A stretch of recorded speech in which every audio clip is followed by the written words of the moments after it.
नमस्कार दर्शकों, स्वागत है आपका आपके अपने चैनल भविष्य नक्षत्र में। इस चैनल पर आप अपने दैनिक जीवन से जुड़ी हुई समस्याओं के उपाय तो हमसे ले ही लेते हैं इस व्हाट्सएप नंबर पर पूछकर। साथ ही साथ यदि आप अपना राशिफल जानना चाहते हैं और वृषभ राशि है आपकी या कोई अन्य भी राशि यदि आपकी है तो वह वीडियोस भी आपको हमारे ही चैनल पर मिल जाते हैं। और जैसा यह वीडियो है मार्च माह के लिए वृषभ राशि के लिए, ऐसे ही अन्य 11 राशियों के लिए भी वीडियोस आपको इसी चैनल पर मिलने वाले हैं। तो डिस्क्रिप्शन बॉक्स में देख लें उन वीडियोस को, या फिर इस चैनल के नाम पर क्लिक करके आपको अन्य सभी वीडियोस मिल जाएंगे। और आप नोटिफिकेशन पाना चाहते हैं किसी अन्य राशि के लिए या फिर अपने परिजनों की राशिफल देखना चाहते हैं मार्च माह के लिए और आने वाले सभी महीनों के लिए, तो भी आप चैनल को सब्सक्राइब करके बेल आइकन अवश्य दबा दें। आ जाते हैं आज के वीडियो के ऊपर कि वृषभ राशि के लिए कैसा रहेगा मार्च 2023। मार्च 2023 जिसमें होली महापर्व से लेकर और माता के नवरात्रि भी हम इसी माह देखने जा रहे हैं। तो इस पावन माह में जिसमें कि भारतीय संस्कृति और व्रत एवं त्योहार सभी श्रद्धाएं इस माह में कूट कूट कर भरी हैं, ऐसे माह में कैसा रहेगा वृषभ राशि जिनके नाम अक्षर आपको नीचे दिखाई दे रहे हैं। साथ ही साथ आपके नाम शुरू होते हैं ई अक्षर से, ए अक्षर से या व अक्षर से।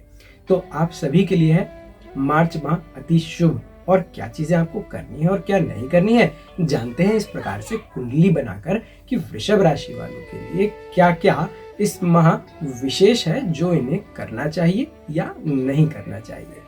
आपके लग्न में आकर यानी कि खुद के स्वयं के भाव में आकर मंगल देव बैठ गए हैं।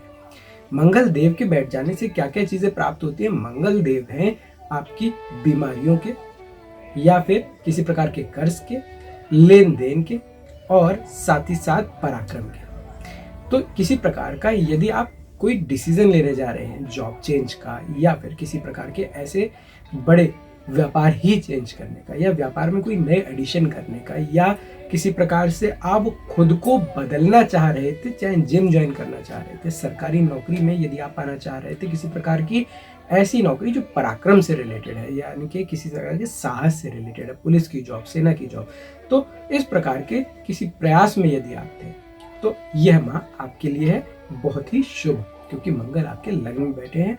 यदि उपाय के लिए देखना चाहें तो आपको हनुमान चालीसा का पाठ और सुंदरकांड का पाठ मंगल एवं शनिवार के दिन तो विशेष रूप से करना चाहिए, जबकि हनुमान चालीसा का पाठ तो आपको पूरे ही जो भी दिन आपके पड़ रहे हैं दैनिक रूप से आपको करना ही चाहिए। यदि देखें कि इसके बाद कौन सा ग्रह बैठा है आगे आने वाली राशियों में, तो छठे घर में जहां दिख रहे हैं यहाँ बैठे हैं केतु। और केतु ग्रह छठे में बैठ के आपको किसी प्रकार की बीमारी का आभास, खास तौर से मेंटल प्रेशर, क्योंकि केतु एक प्रकार से धुआं है और यह साल है केतु का। और 5 माह में केतु आपके छठे भाव में आकर बैठ जाते हैं तो आपको किस प्रकार की परेशानियां देते हैं। आपको मिलती है कुछ परेशानियां मानसिक तौर से तो मिलेंगी ही, साथ ही साथ कुछ भ्रम पैदा कर देंगे, जैसे कि घर वालों को किसी प्रकार की यात्रा पर जाने के बाद आपको एक संदेह, एक डर बना रहे।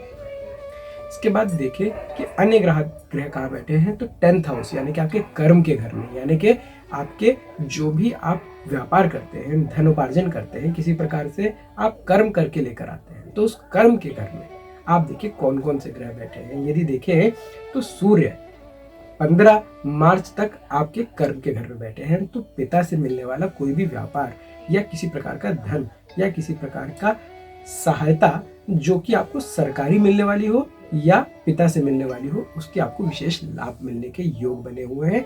यदि पिता से आपकी नहीं बनती या उनका आशीर्वाद आपको प्राप्त नहीं है तो कुछ नुकसान इस माह आपको व्यापार में और आपके कर्म में हो सकता है, क्योंकि शनि भी इसी राशि में बैठे हैं और 6 मार्च के बाद अस्त होने का प्रभाव भी उनके ऊपर से समाप्त हो जाएगा। और कुंभ राशि में बैठे शनि थोड़े और स्ट्रिक्ट हो जाते हैं, तो आपको थोड़ी सी परेशानी अपने काम को लेकर 15 तारीख के बाद से बन सकती है। अपना विशेष ध्यान देखें और कोई भी काम अगर नया करने जा रहे हैं तो उसको ना करें या अगले महीने तक के लिए कम से कम पोस्टपोन कर दें।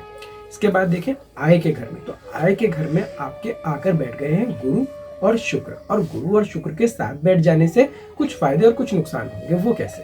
क्योंकि गुरु जो है वो गुरु हैं सभी देव ग्रहों के और शुक्र जो है वो गुरु हैं सभी पापी ग्रहों के।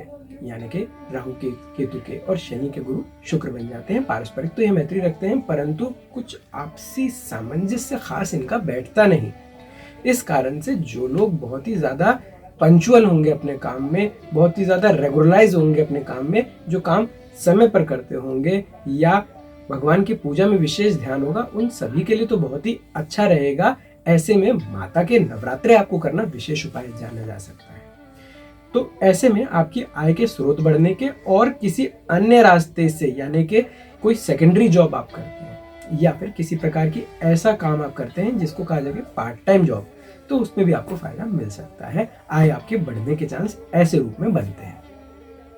यदि देखा जाए कि 12वें घर में आए हुए राहु किस प्रकार के फल देंगे, तो इस बार आपको राहु कुछ व्यय का, यानी कि व्यय के घर में, 12वां घर होता है व्यय का, खर्चे का घर है, तो यहाँ बैठकर राहु किसी प्रकार के आईपीएल इत्यादि अब शुरू होने वाले हैं, तो वृषभ राशि वालों का खर्चा बढ़ा सकते हैं। यदि आईपीएल, ड्रीम 11 इस प्रकार के कोई गेम या फिर कुछ ऐसे आप देखते हैं, तो कोई बहुत ही विशेष आपको लगे तो ही आप इन सब चीजों में इन्वेस्ट करें। शेयर मार्केट से भी आपको कुछ अच्छे फल दिखाई नहीं दे रहे इस माह, तो कोई निवेश कर रखा है तो उसको किसी अच्छी जगह पलट दें या इस माह इन्वेस्ट ना करें, ऐसा हमें अंदेशा लगता है कि आपको करना चाहिए। फिर भी यदि कोई प्रश्न आपके हो तो नीचे दिए गए व्हाट्सएप नंबर पर हमसे संपर्क करके अपनी कुंडली दिखवा सकते हैं या फिर किसी प्रकार के एस्ट्रोलॉजिकल प्रश्न हमसे पूछ सकते हैं। आपको सशुल्क उनका उत्तर दिया जाएगा। छोटी सी फीस में आपका बड़ा काम निकल जाएगा। तो लगातार बने रहने के लिए बहुत बहुत धन्यवाद। माँ लक्ष्मी आप सभी पर कृपा करे, इसलिए कमेंट बॉक्स में जरूर लिख दें एक बार जय माँ लक्ष्मी। लगातार बने रहें चैनल भविष्य नक्षत्र के साथ। आज के लिए इतना ही। ओम नमः शिवाय।